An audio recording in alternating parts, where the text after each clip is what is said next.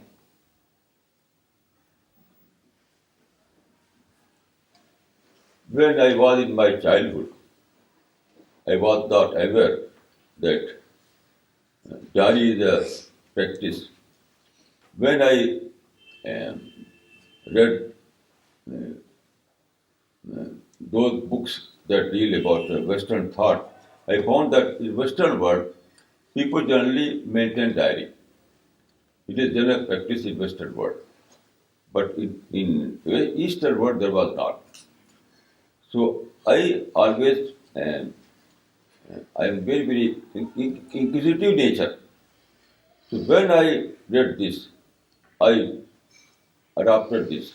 You can, if you visit my library, I can see you so many books like diaries.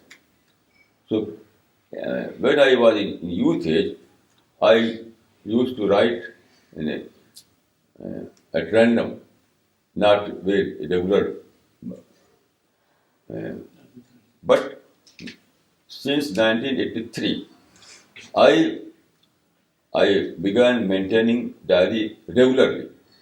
So every day I write at least one page. In this page, I write about my experience, about my reading, about my observations. So anything that is new for me at that day.